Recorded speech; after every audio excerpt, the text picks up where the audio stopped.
नमस्कार, आप देख रहे हैं सत्ता संवाद और मैं हूं आपके साथ मोनिका नेगी। आज की बड़ी खबर, देश की परीक्षा व्यवस्था एक बार फिर से सवालों के घेरे में है।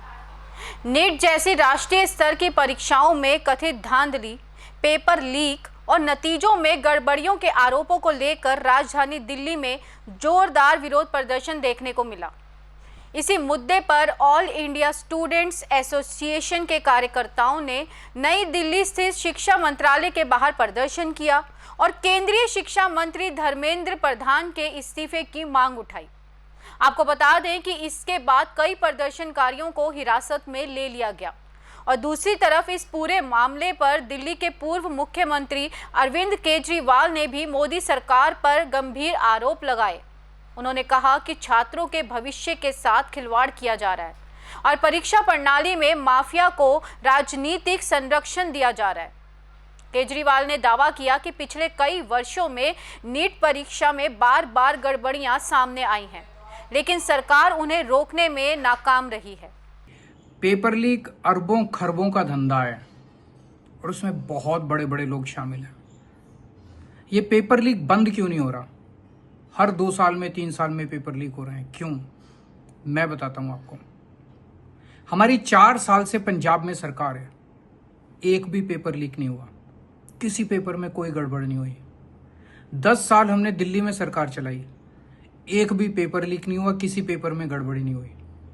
और केंद्र सरकार के हर पेपर में गड़बड़ हो रही है, हर पेपर में कोई लीक हो रहा है, कोई गड़बड़ हो रही है। क्यों? सवाल नीयत का है। उनकी नीयत खराब है, हमारी नीयत साफ है। आप 2 उदाहरण ले लीजिए।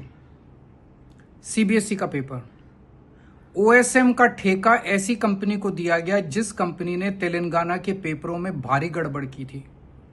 तेलंगाना में एग्जाम्स में उस कंपनी ने इतनी गड़बड़ की थी, उस कंपनी को ब्लैकलिस्ट किया गया और उसकी गड़बड़ियों की वजह से 20 से ज्यादा बच्चों ने तेलंगाना में सुसाइड कर लिया और उस कंपनी को केंद्र सरकार ने सारे देश का ठेका दे दिया।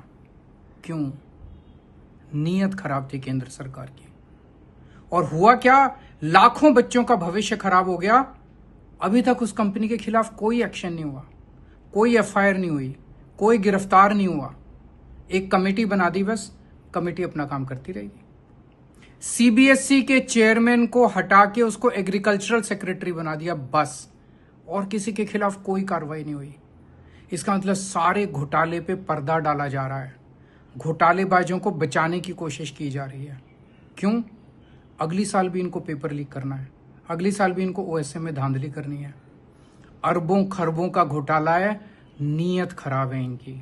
नीट री एग्जाम 21 जून 2026 को निर्धारित तो तय किया गया है, लेकिन पिछली गड़बड़ियों को देखते हुए सीबीआई जांच भी शुरू हो चुकी है और इस बार सुरक्षा व्यवस्था और भी सख्त कर दिया गया है, जिसमें पेपर ट्रांसपोर्टेशन जैसी सुरक्षा का भी दावा शामिल है। एनटीए ने भरोसा दिलाया कि इस बार परीक्षा पूरी तरह पारदर्शी और सुरक्षित तरीके से आयोजित की जाएगी।